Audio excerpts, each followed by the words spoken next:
So our Yeah. next guest has been on the show before, and it's Nana Brew-Hammond. She was on before with her children's books, but she just released a memoir called My Parents' Marriage. I think it is. I think it's a memoir. It came out a couple of weeks ago, and we welcome Nana back to Black Authors Matter TV, and she's joining us from the West Coast, correct? Well, I'm actually in New York right now. Oh, Um, okay. yes, I and Okay. thought it looked a little dark for you to be on the West Coast. It's just yeah, I know. And it's actually not a memoir. It's purely fiction. Oh, I thought it was a memoir. Where did I read No, it was my a parents would memoir? kill me if I wrote Okay, about. I thought it was about your parents' marriage. No, no, this Okay. is purely fiction. Okay, I'm sorry about Not that. about my parents or their marriage. and Okay. don't get her in trouble now. Okay.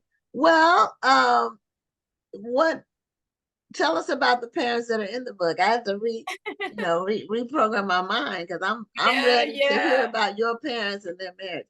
So Yeah, no, so it is it's a fiction, it's a novel, and it's about a young woman in Ghana in the 70s, and her parents have a quite turbulent union. What readers need to know is that there are three types of marriage in Ghana. There is Mohammedan marriage, there is customary marriage, and there's ordinance marriage. Mohammedan and customary marriage allow for polygamy, or more specifically, polygyny, which enables a man to have more than one wife. And then ordinance marriage allows, well, is strictly monogamous. And so, because of the sort of, probably the tradition that predates all of that, which allowed men to have, multiple partners, a lot of men of means in Ghana, particularly in the time that I write about, would have, a customary wife, maybe a few customary wives, and then would have an ordinance wife. And that, it caused a lot of sort of angst within the household, particularly when the man passed away, because then it's like the heirs are now, you have like two misses fighting over the estate. And it gets quite complicated. So the book is about the daughter of a woman like this who's basically trying to chart her own course. She does not want this kind of marriage for herself, and it's actually causing her to make a lot of interesting decisions in her own relationships. So that's what the book is about. Well, I remember having this conversation with an African man, and I can't remember which country in Africa he was from, but we were talking about how African men have many wives, but he corrected me. He said, first of all, it's not about being able to have sex with multiple women. He said it's more than that. The other thing is that a man is not allowed to have more than one wife unless he's able to take care of all of those wives. So, which is probably like what you said, it was more men who of means who may have had multiple wives, because if he couldn't take care of all of those women, he was not allowed by law to have all of those different wives. Is that correct? So, yes, the idea in the book, definitely this young lady, her dad is a man of wealth, and that is actually kind of complicating the dynamic, because she's also like she's dependent on him. But the irony is that a lot of his wives are not dependent on him. They have their own money, they have their own resources, and so they're in it because they love this man, and he is actually not. The part of the angst that's happening is like, I think because there are these sort of two kind of conflicting traditions, if you were, that are happening.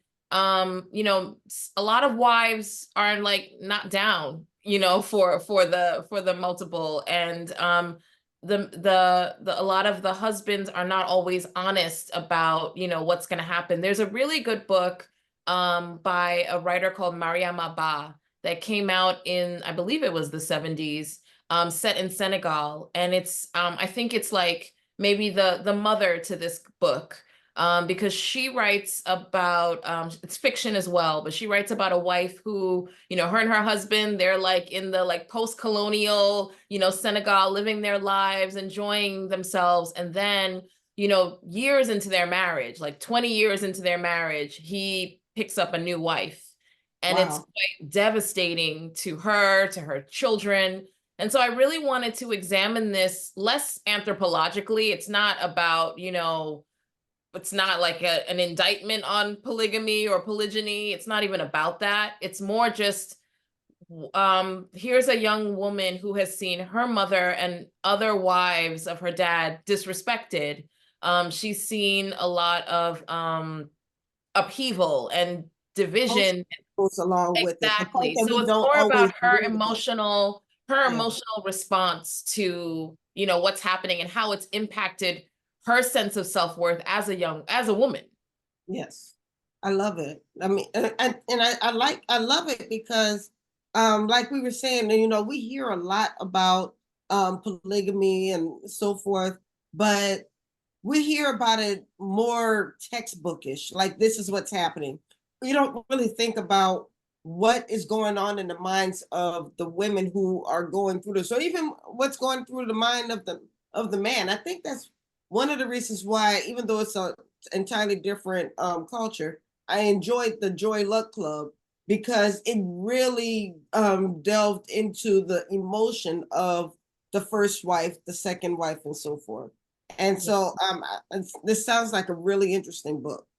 Yeah, that's the vision that came to my mind when you were talking about uh a new wife, the daughter in the Joy Luck Club, where the mother was like a concubine, but the other wife didn't have any sons, and then they took her son from her, and she claimed it, and it was very powerful, that whole sequence of events with that particular. They were all very good, but to me that one was the most powerful, where the the I guess the number one wife was, she was so arrogant and smug, and then she gave the daughter those pearls that weren't even real to uh curry favor with her, to make her really dismiss her own mother, and then her mother committed suicide, the Harry Carey thing. So there's more Japanese, but it's in Asian cultures. So I thought that was interesting. Now with the polygamy, uh I don't know if it's how many African countries practice it. We had an employee years ago that was from Kenya, and her mother was the third wife, and because she was the third wife, she had to, when he got another wife, they had to move back with her parents, because he wasn't providing for all of them. She just got displaced by the new one, and the new ones are always younger, it seems like. Kind of like, now this isn't, well, this is polygamy too, because what was the name of that show that was on HBO? Big Love. Did you all see Big Love, where they were Mormons, and he had three wives, and the houses were side by side in this neighborhood, but there was no fence between the houses in the back. So he would go from one wife's house to another. They each had different nights when he would come to their house. To me, this most one of the most humiliating things I can think of. But I guess if you're brought up that this is the way things are, I guess you take a different look at it. Maybe you see it differently if you're brought up in it, but it Yeah. still has to be painful. That's why, like, I really try to avoid getting into like any kind of moral judgments on it, because I think that, you know, different strokes for different folks. Like, some people are like totally fine with it, and it's not really about that. I think this book is trying to examine is there's a sort of conflict between tradition and modernity. There's a conflict between, you know, traditional Ghanaian culture and colonial culture, because ordinance marriage, which is the strictly monogamous type of marriage, was instituted under British colonial rule. And so, there is what happened when the British came in. It's like they're I liken it in some ways to its own kind of marriage, because it created a union between these two cultures and to these two peoples, even though it wasn't a willing, kind of advantageous union, but it created a union in which a lot of the tastes and a lot of the attitudes were colonized by, the British culture and the British way of thinking. And so, it's like, for example, a lot of women were like, oh yeah, we like monogamy. A lot of women and a lot of men were like, we like polygamy. But then there's like, Yeah, I so bet. then it creates this sort of tension within the culture, because it's like, oh, there's this other way and I like it like this, and oh, I like it like that. So it's kind of the thing about this family that's at the heart of this book is that this is a family that is like, high class. They're an ascendant group of people. They've been living under, British colonial rule for like, since they were kids. It's a new Ghana. Ghana is like, now independent, but they were raised under sort of the empire, if you will. And so the dad is sort of caught between these two ideas, right? He is a man who was born into a society where, like, wow, if you get that money, you get to have power, and you get to have all these women, and you get to do this. And he is living, but he's also wanting to like sort of have the lifestyle of like, a wealthy kind of modern Ghanaian man. So he's not being necessarily truthful with the women in his life. And his kids are sort of picking up the pieces of the division and the upheaval that is being caused. So like the woman at the center of the book, her name is Kokwi.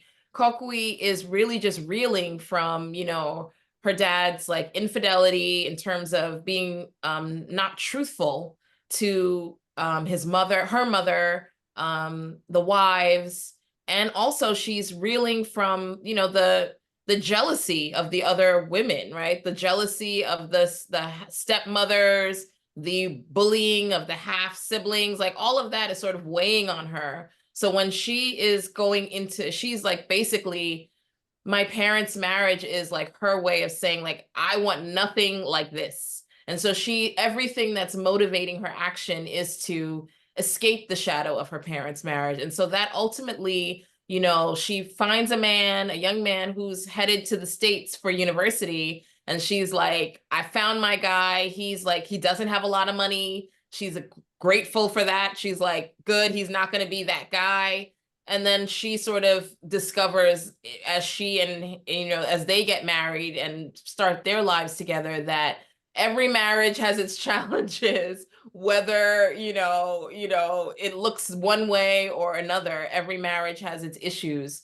So it's really also about her confronting her own judgment of her mom and her dad, and just really saying like, wow, like, it's not for me to judge. You know what I'm saying? No, Yeah. it's so funny. I almost wonder. Please tell me, and if not, maybe you should. That should be the next book. The wife who is good with polygamy because she doesn't want to be under this man all the time.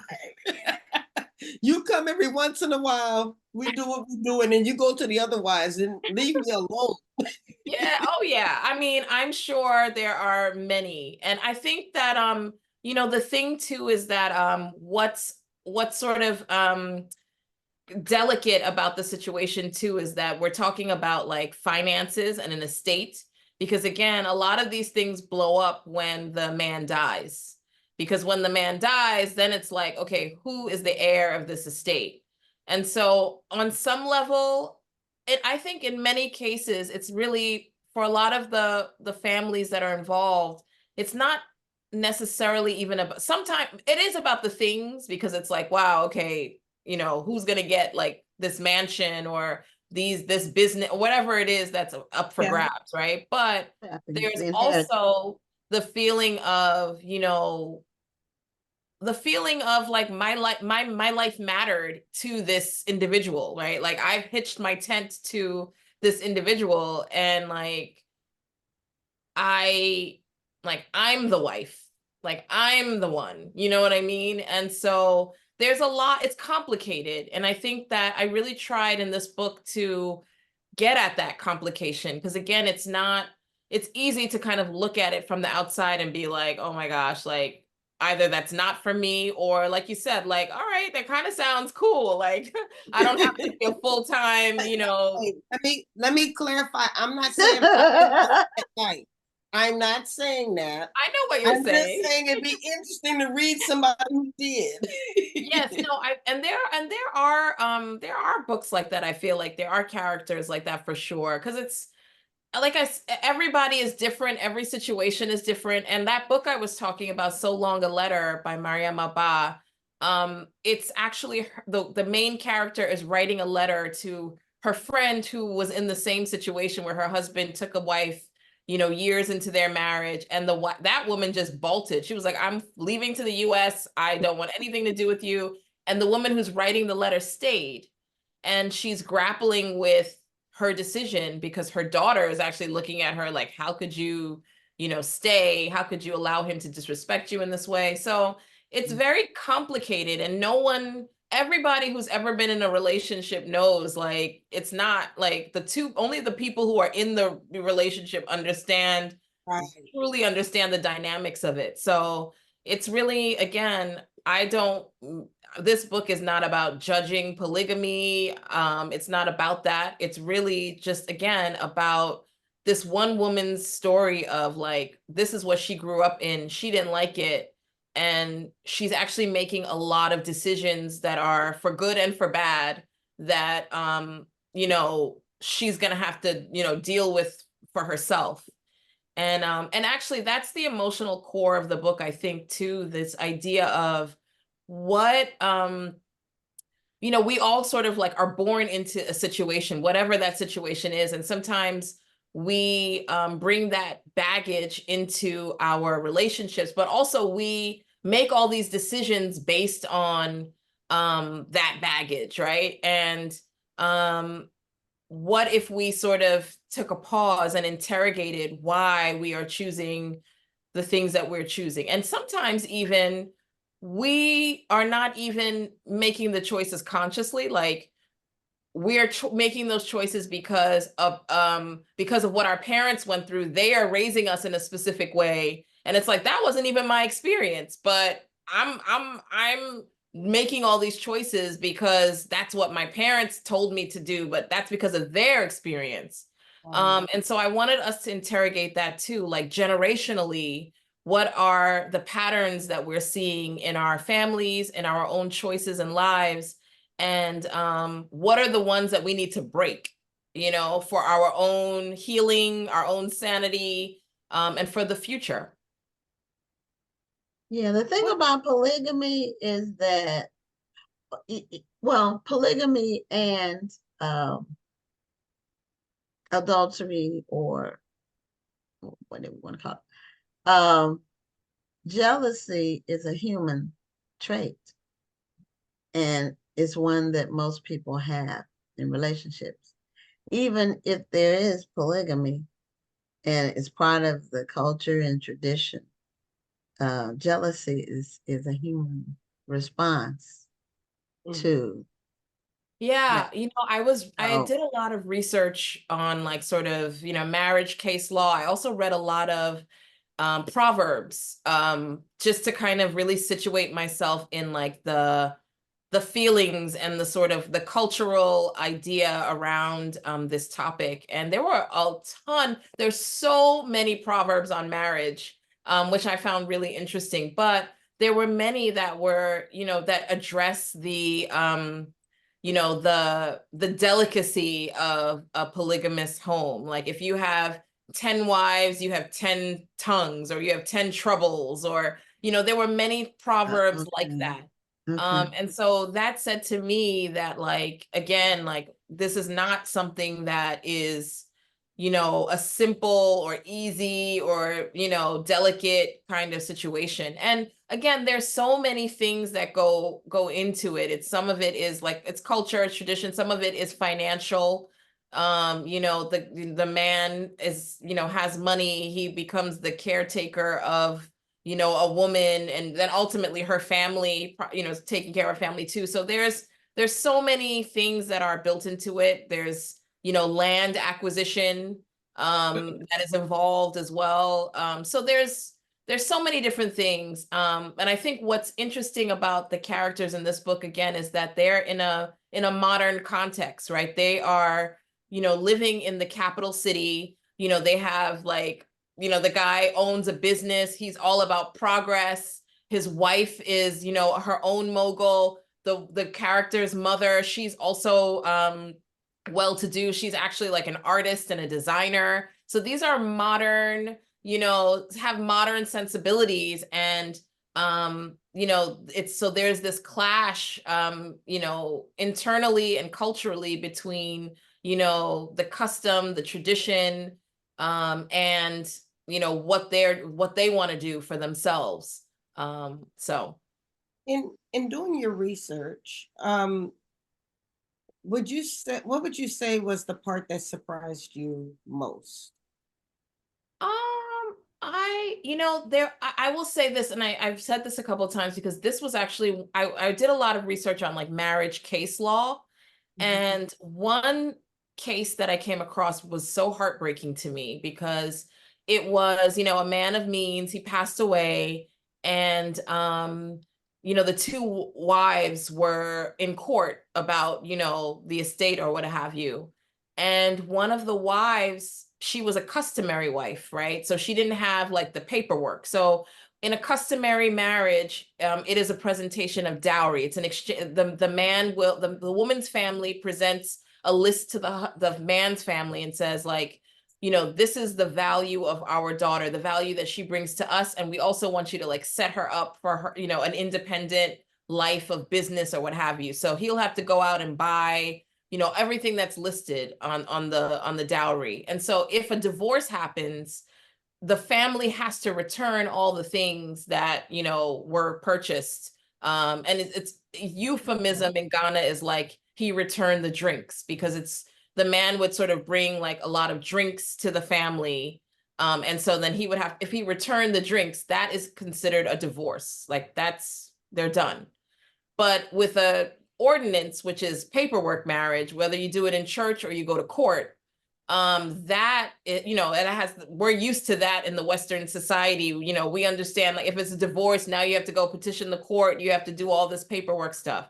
And so in the case of these two women, the customary wife did not have the paperwork, right? So the judge told her, well, give us as much proof that you were married, pictures, whatever kind of documentation you can put together. So she does this, and in the summary judgment, the judge is like, I am looking at this stuff, this documentation you provided, and I see and I know that you were married to this man. However, what you have presented does not rise to the burden of proof.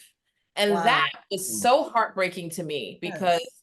that, again, it cuts to the emotional core of the delicacy of the situation, because it's basically telling this woman that her marriage, her life with this individual, everything they built together is meaningless in the eyes of the law. And I think another thing that's also sort of hard to take is that if a man marries a woman, ordinance, and has a customary wife, it ultimately invalidates both marriages legally. So it's like, who is benefiting from all of this? Like, what's going on here? And so again, these are some of the things that I get into in this particular the story of this young lady. I had a question about how many wives are, is there a limit? Like I how mean, many?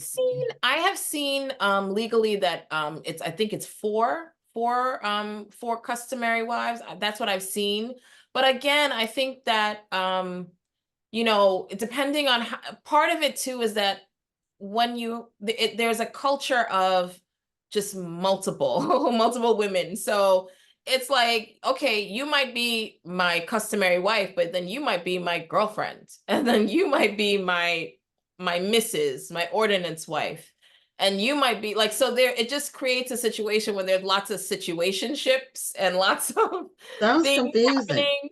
And again, like I, you know, I think for the women in this story and the main character in this book, the the feeling is, you know, this is not something that, you know, is necessarily advantageous to me. And so, you know, there's a lot of angst that's caused in each of the women. There's a lot of angst. And then that angst passes down to their children, you know, because it's like, you know, whatever it is, like they have their own resentments. And then that affects, these are siblings, half siblings, and that affects their relationship and just so much, so much. So it's again, I it's to me what I really tried to stick to was the emotional core of the experience for this particular, you know, family and this particular story. And it was really it was really emotional to write. Again, this is not about my parents, it's not about their marriage, but it was, what was emotional for me is that in Ghana, it's quite I don't want to say common necessarily, but there are a lot of instances of like families who are in litigation. Like the main parties are long dead, and there's so much litigation over the estate, over this, over that, over the, and it's painful, and you see the pain that it has caused in families. And I so in tackling it and discussing it, I was just like, oh wow, like, you know, it's something that we all kind of, we know about, and you know, it's part of the, you know, part of it, the culture. But it's just sad, like, again, like doing the research and really kind of understanding like what's at play a little bit more. And it was, so writing the book, I was thinking about it from the perspective of just being a woman and the choices that we make to try to go like the opposite direction. And you also that's also in some ways like not a healthy way to necessarily approach something, because you're driven by the like the emotion of it, and you're not always, you might be running headlong into something else that isn't the best thing for you. Now, I Well, know you said that this isn't about your parents, and but did your parents read this book and give you a stamp of approval? I shared the manuscript with them, and I mean, I don't know if I don't think they're thrilled about the title, because they're like, oh my God, that's what it's about our I marriage. thought. But the reason Like why, I did. yeah, but the reason why I chose the title, and I do not, my parents, I love them to pieces. They are amazing, and I did not want to cause them grief with this title. I chose the title because I really wanted to create community for people who have felt that those formative relationships that they grew up around have impacted the choices that they've made. Because when I started, you know, the journey of writing this book, I started having a lot of conversations with a lot of, you know, friends, and I started realizing how many of the choices that we were making were based on not necessarily even our parents. Sometimes it was our parents, but sometimes it was those like formative, those relationships, those things that you saw like of the people around you who when you were growing up. And that was sort of influencing the decisions that we were making. A lot of living like, I'm not interested. I don't even want to, you know what I mean? And as that was becoming more and more clear to me, I was realizing, wow, this is a wound that we don't really think about or talk about, but it's there. And it's in every community, like whatever it is. Like we talk about, quote unquote, like children of divorce, like divorce rates are higher for people whose parents are divorced or whatever. And it's like, you know, there was even an HBO show about it, I believe, called Children of Divorce or or something of that sort. But there's a lot of angst in communities about this topic. And as I got more and more into it, I wanted this title because I wanted to immediately, you know, say like, you know, there's a community here, right? Like I wanted to like gather people around it. But I do want to say to my parents, apologies, it's not about y'all. I don't want to like put you all on Front Street. It's not about that. And I will say too, something that I've also been really thoughtful about, like sort of on the side is, you know, this book, a lot of what is also happening is you know, so she emigrates from Ghana to the US. And I was thinking too, I was thinking about my parents in this regard, in that they were really young when they came to the States, and they had so much pressure on them, right? Like, you know, they had kids, they had, you know, they were going to school, they were in a completely different culture. They were, you know, dealing with racism when they didn't have to deal with that, you know, where they were coming from. There were so many new things that were thrown at them and so much pressure. And so in the dedication I write for my parents, you know, for my parents, their parents, and your parents too, but I specifically wanted to acknowledge that, like, wow, I didn't realize like how hard that must have been, right? Because I'm like, you know, I got married like well into my, like, you know, adulthood, and they were young.